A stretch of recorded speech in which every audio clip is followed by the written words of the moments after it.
ሁሉም የከተማው ሰዎች ቢዚ ናቸው። ምክንያቱ ደግሞ በሁሉም ሰዎች ዘንድ ተወዳጅነትን ያገኘው ሊኒያን የተባለው የሀብታም ልጅ ስለሚመጣ ነው። የሊኒያን መምጣት ተከትሎ ደግሞ ሊንጂ የተባለ ጓደኛውም ቡድኖቹን አሰባስቦ ከገጠር መጥቷል። ሊን ወደዚች ከተማ በአመት አንዴ በሚመጣ ሰዓት ጥሩ ተፋላሚ የሚባሉ ሰዎች ከሱ ጋር ለመፋለም ተዘጋጅተው ነው የሚጠብቁት። ይሁን እንጂ የከተማው ሰዎች ብቁ ብለው የሚያቀርቧቸው አንዳቸውም ሰዎች ሊንን አሸንፈው ታያቁም። በዛሬው ዕለትም የሚገጥመውን ሰው ልክ እንደሌላ ጊዜው በቀላሉ ማሸነፍ ችሏል። ይህ በእንዲህ እንዳለ የሊን አባት ጂንቴንግ ይባላል። ሊንም ለአባቱ አንድ ላይ ተያይዘው ቫኬሽን እንዲሄዱ ቢጠይቀውም አባትየው ግን ከመዝናናት ይልቅ ማርሻል አርት መማር እንዳለበት ነግሮታል። ይገባኛል፣ አሁን ላይ ጎበዝ ተፋላሚ ነህ፣ ከዚህ በላይ ግን ጠንካራ መሆን ስላለብህ አብዛኛው ጊዜህን ማጥፋት ያለብህ ማርሻል አርት ላይ ነው በማለት ማርሻል አርት መሰልጠኑ እንዲቀጥል መክሮታል። አሁን ላይ የሊን አባት ጂንቴንግ በጭንቀት ውስጥ ይገኛል። ጭንቀቱ ደግሞ ቤተሰቡ በርካታ ገንዘባቸውን በአጭር ጊዜ ውስጥ እያወደመው ስለሆነ እንዴት አድርጌ ገንዘቡን መጠበቅ አለብኝ የሚለው። ይሄንን የሰማው ሊንጂም ሊያን ጎበዝ ተፋላሚ ነው፣ እሱ ተፋልሞ ገቢ ቢያመጣ የተሻለ ነው በማለት ለአባቱ ምክር ሰጥቶታል። የሆነ እንጂ ጂን ለልጁ በጣም ስለሚሳሳለትና እንዲጎዳበት ስለማይፈልግ ሐሳቡን ወዲያውኑ ውድቅ አድርጎበታል። ትዕይንቱ ሲቀየር ሊኒያ እና ሊንጂ አንድ ላይ ወደ ቁማር ቤት ሄደዋል። ሊኒያ ተሰጥኦ ያለው በማርሻል አርት ላይ ብቻ አይደለም፣ በቁማርም ላይ ቢሆን የረጅም ጊዜ ልምድ ያለው ሲሆን በቤት ውስጥ ያሉት ሰዎች ጨዋታው እስኪያስጠላቸው ድረስ በተከታታይ ያሸነፋቸው ይገኛል። ሊኒያም ራሱ ቢሆን አንድ ጊዜ እንኳን ሊያሸንፉት ከማይችሉ ሰዎች ጋር መጫወት አስጠልቶታል። በዚህም ምክንያት ቁማር ቤቱን ለቆ የወጣ ሲሆን ሌላ የሚያዝናናቸውን ነገርም አንድ ላይ ከጓደኛው ጋር እየፈለጉ ይገኛል።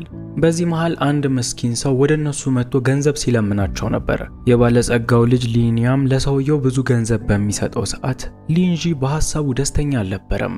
ባይም የተባለ ሰው ደግሞ ሊኒያ ምን ያህል ደግ እንደሆነና ያለውን ሳይሰስት እንደሚሰጥ ተመልክቷል። ትዕይንቱ ሲቀየር እነ ሊኒያ የሚያዝናናቸው ሌላ ነገር አግኝተዋል። ሀብታም ሰዎች ብቻ ተሰብስበው ቆንጆ ሴቶች ደግሞ ሙዚቃ የሚጫወቱበት ቤት። እዚህ ቤት የመጣ ወንድ ሁሉ የሚወዳት ቺንሹዋንግ የምትባል ሴት አለች። ልጅቷ የሊኒያን ትኩረት የሳበችው ሲሆን በሌላ በኩል ጄንግ የተባለው ወንድም እንዲሁ እችን ልጅ ወዷታል። ሊንም ማንም ሳይቀድመኝ እቀድማለሁ በማለት ወደ ቺንሹዋንግ ጋር ሄዷል። የሱ ሐሳብ እዚህ የሙዚቃ ባንዱ የሚከፍላትን በብዙ ጥፍ በመክፈል ልጅቷን ይዟት መሄድ ነው። ይሁን እንጂ ጄንግ በዚህ ሐሳብ ደስተኛ አይደለም። ልጅቷ የምትገባኝ ለኔ ነው በሚል ምክንያት በሁለቱ ሰዎች መካከልም ትልቅ አለመግባባት ተፈጥሯል። በጊዜውም ሊን ከጄንግ ጋር ሆኖ የመጡትን ሰዎች ሁሉንም ደብድቧቸው ነበር። ከዛም የሴቶቹን የሙዚቃ ባንድ የምትመራውና በሴተኛ ዳሪዎቹ ላይ ኃላፊነት ላላት ሴትዮ ብዙ ገንዘብ ሰጥቷታል። ሴትዮዋም በነገሩ ደስተኛ ሆና ቺንሹዋንግን ከሱ ጋር እንድትሄድ ብትነግራትም ቺንሹዋንግ ግን በሐሳቡ አልተስማማችም። የሴቶቹ ተቆጣጣሪ ደግሞ ከዚህ ሰው ብዙ ገንዘብ አገኛለሁ በማለት በሄደችበት ሁሉ እየተከተለቻት ልታስማማ ስትሞክር ነበር። በሌላ በኩል ሊንያ በጣም እልህ ያለበት ሰው ነው።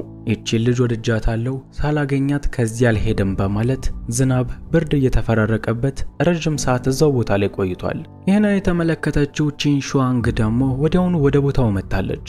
ሊንንም ወደሷ ክፍል ከወሰደችው በኋላ ለምን የዚህን ያህል እልህኛ እንደሚሆን መጠየቅ ጀምራለች።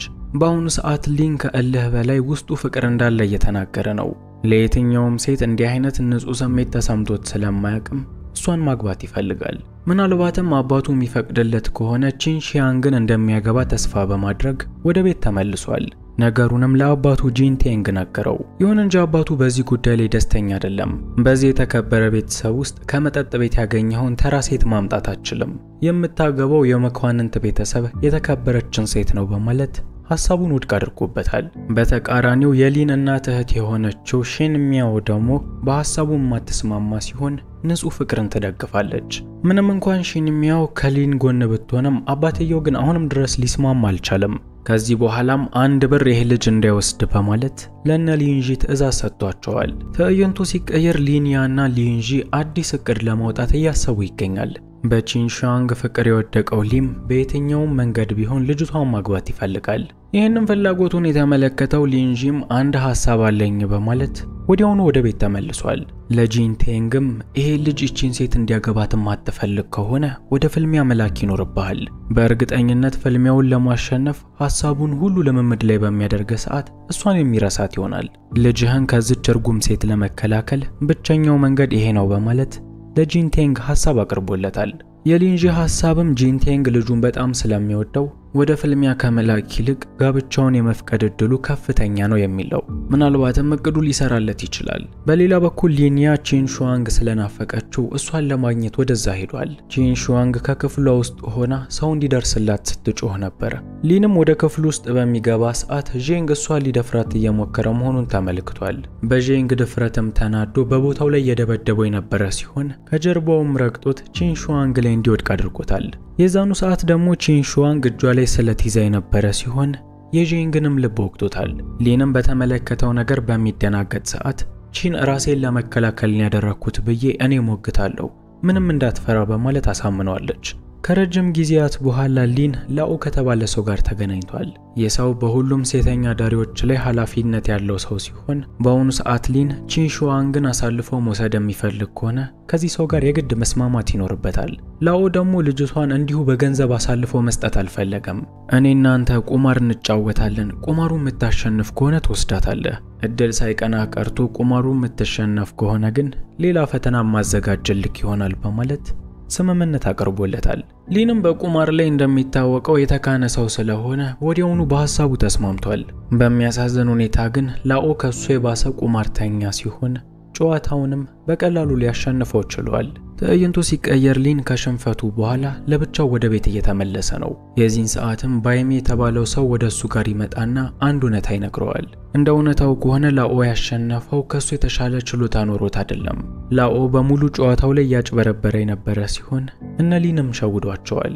ትልቁ ነገር ግን እሱ አይደለም። ትልቁ ነገር እሱ በአይን ፍቅር የወደቀላት ቺንሹዋንግም ከነዚህ ሰዎች ጋር መስራቷ ነው። ከዚህ በፊት ሊን ወደ ሺን ጋር በሚሄድ ሰዓት ዤንግ ሊደፍረኝ ነው ብላ እየጮኸች ነበር።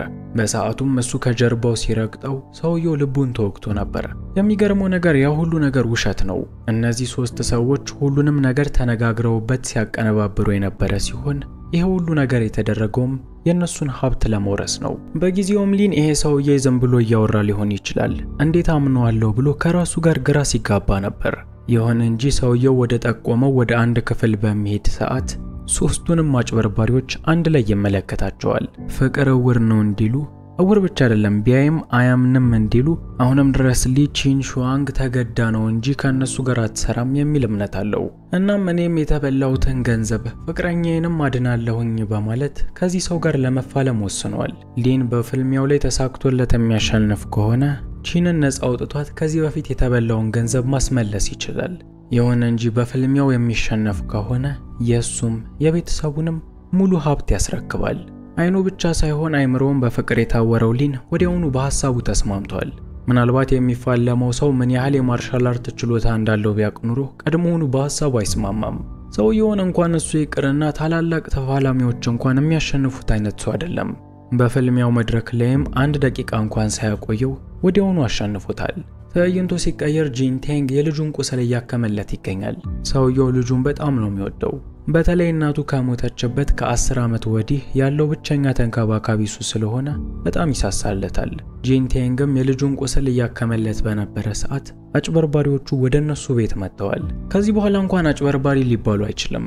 ሊን በራሱ አንደበት ከተሸነፍኩ ሙሉ ሀብታችንን ተወርሳላችሁ ብሏቸው ስለነበር ከዚህ በኋላ የዚህ ቤት ባለቤት እነሱ ናቸው። ከምንም በላይ የሚገርመው ደግሞ ሊንጂም ከነዚህ ሰዎች ጋር መስራቱ ነው። ወደዛ መጠጥ ቤት የወሰደውም ከዚች ሴት ጋር በአይን ፍቅር እንዲወድቅ የሚያደርገው ራሱ ሊንጂ ነው። የጂንቴንግ ቤተሰቦች ግን ለሱ ትልቅ ፍቅር ስላላቸው የቤተሰባቸውን የተከበረ ሊን የሚለውን ስያሜ እንዲጠቀም አድርገውት ነበር። ይሁን እንጂ እነሱ በምላሹ ያገኙት ትልቅ ቅናትን ነው። ሊንጂ ሊያ ከሚያገኛቸው ከሁሉም ነገሮች ላይ በጣም ይቀናል። በሁሉም ቦታ አሸናፊ ነው፣ ብዙ ገንዘብ አለው። ይህንንም ቅናቱን ለማስታገስ ሲል ከነዚህ ሰዎች ጋር በመስራት ሀብታቸውን አስወርሶባቸዋል። ጂንቴንግ የሁሉ ነገር በሚመለከት ሰዓት ማንንም ሰው አልወቀሰም። ልጄን በስርዓት ያልተንከባከብኩት ያልተቆጣጠርኩት እኔ ነኝ በማለትም ራሱን መጠፍጠፍ ይጀምራል። በሌላ በኩል ደነዝ የሆነው ሊኒያ አሁንም ድረስ ስለ ቺንሹዋንግ ይጨነቃል። በእነሱ እጅ ውስጥ እስከ መቼ እንደምትቆይ አላቅም፣ ብቻ ግን መጥቼ አንቺ የምታደግበት ቀን ሩቅ አይሆንም። እስከዛ ፍቅሬን አደራ መጥቼ ታደግሻለሁ እያለ ቱሪናፋውን መንፋት ጀምሯል። ትዕይንቱ ሲቀየር ሊኒያና አባቱ ከከተማው መውጣት ጀምረዋል።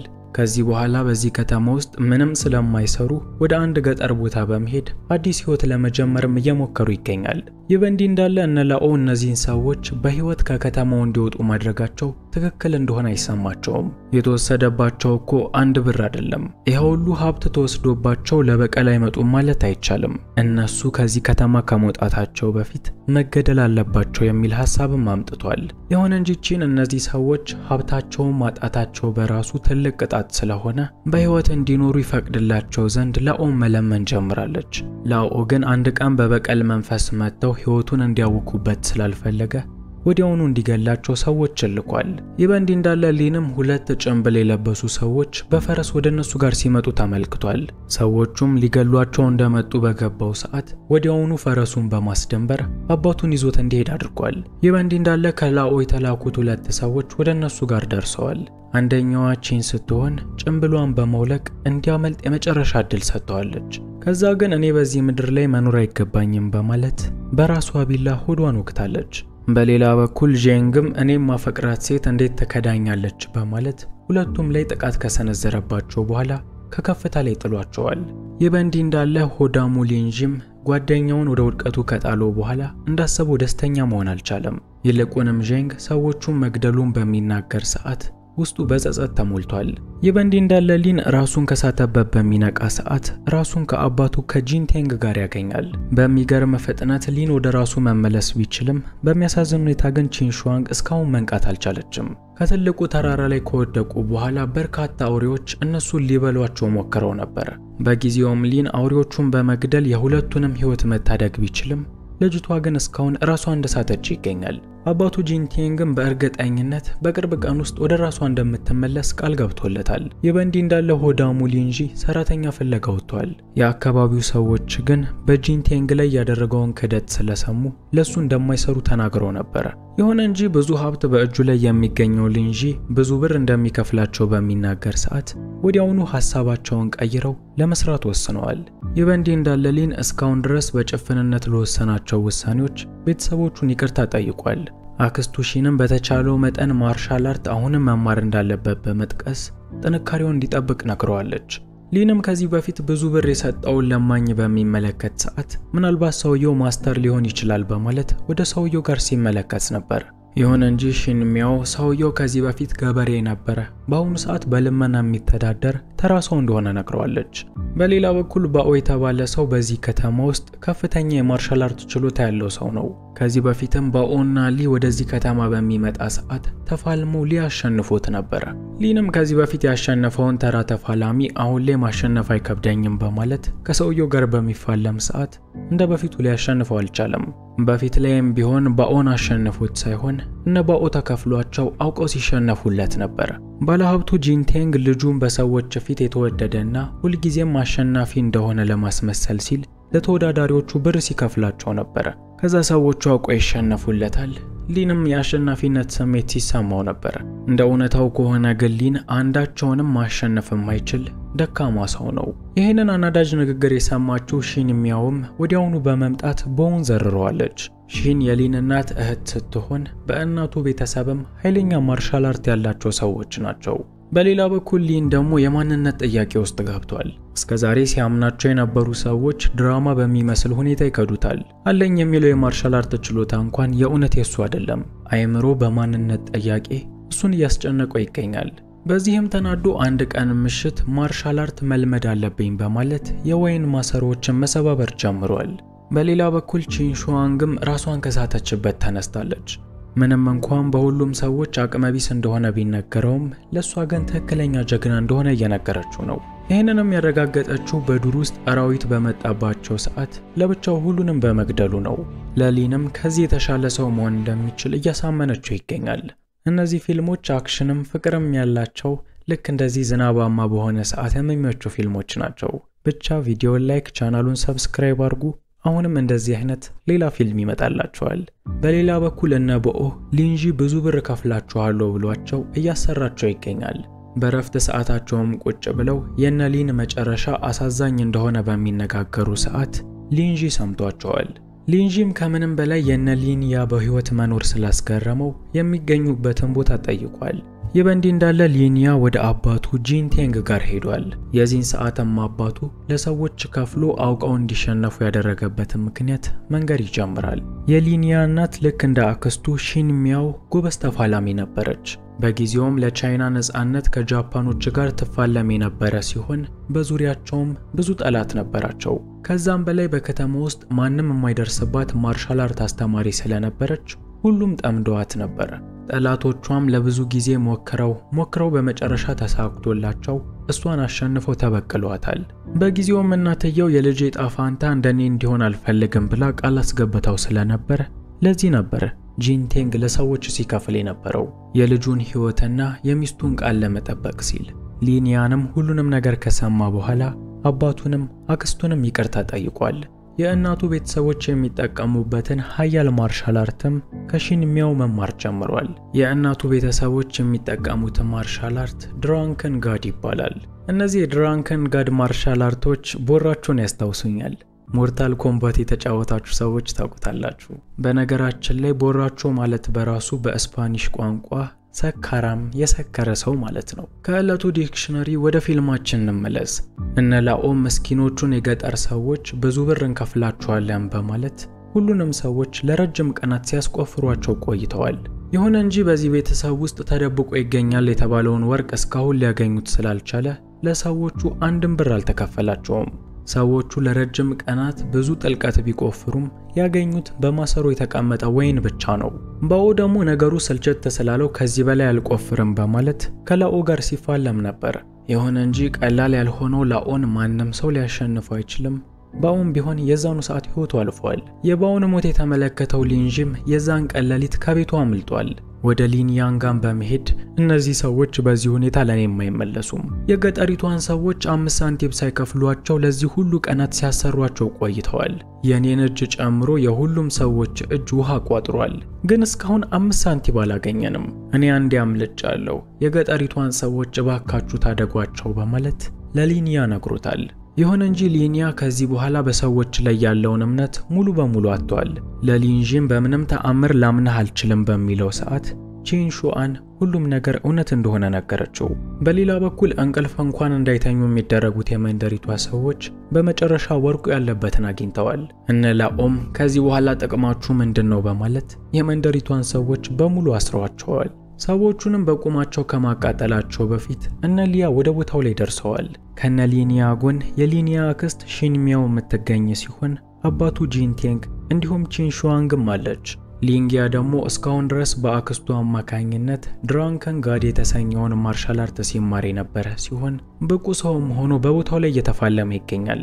በሌላ በኩል ሊንጂም ሰዎቹን እዚህ ውስጥ እንዳስገባቸው እየዞረ በመፍታት ነፃ እያወጣቸው ይገኛል።